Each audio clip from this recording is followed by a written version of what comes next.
June 25th, 1876. Montana Territory.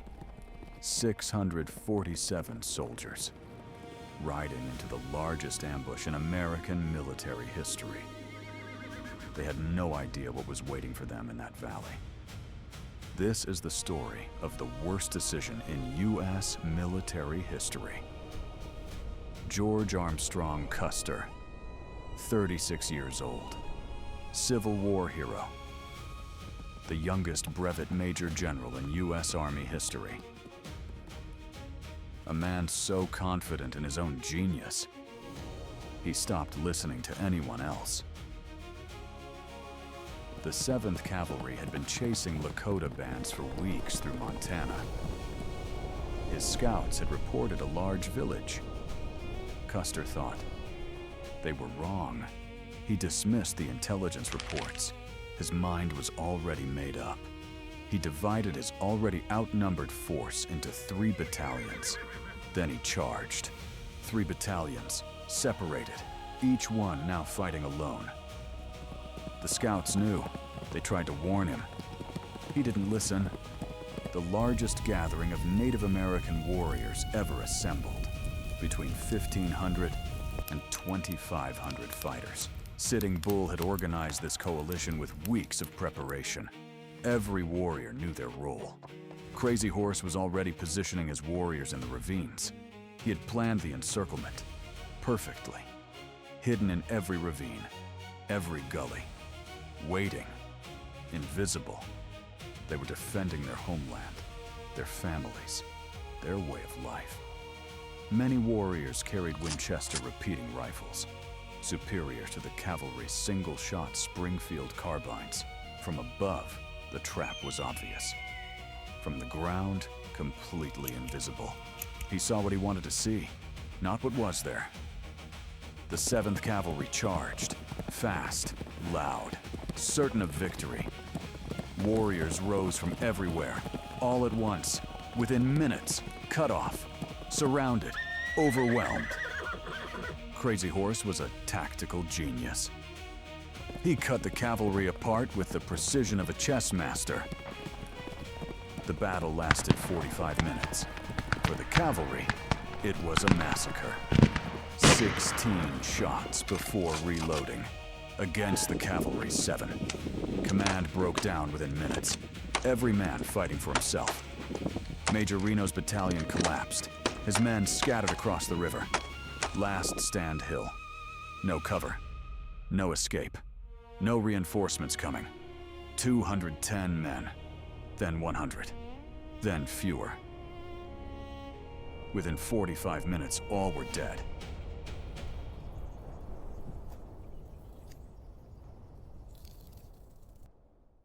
But what if Custer had something no warrior's rifle could ever reach?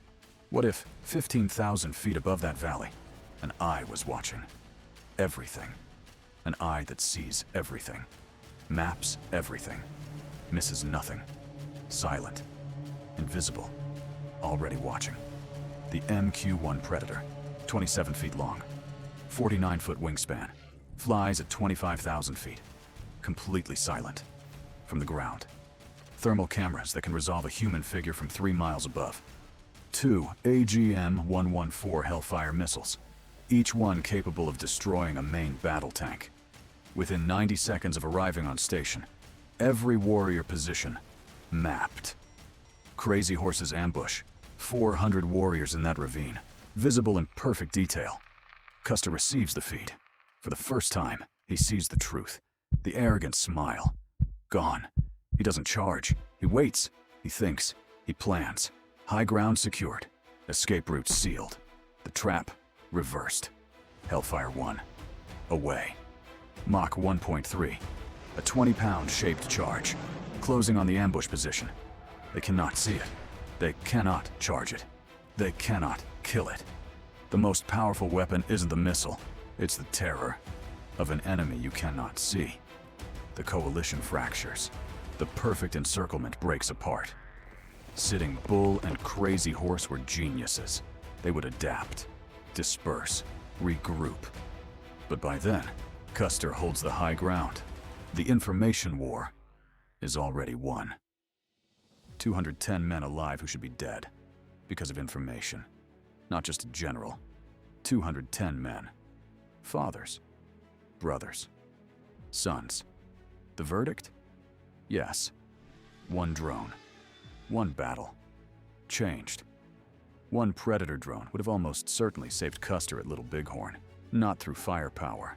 Through intelligence. Through information. He didn't lose because he was outnumbered. He lost because he was blind. The Predator's real gift wasn't missiles. It was the one thing Custer never had. The truth. History doesn't pivot on armies. It doesn't pivot on weapons. It pivots on information. Same battlefield. Same human. One difference, the ability to see. Every moment in history was once a question. Every battle was once a choice. That hadn't been made yet. Every episode, one question. What if one thing, just one thing, had been different? Next time, what if one nuclear submarine had been at Pearl Harbor on December 7th, 1941? Subscribe, you don't want to miss this one.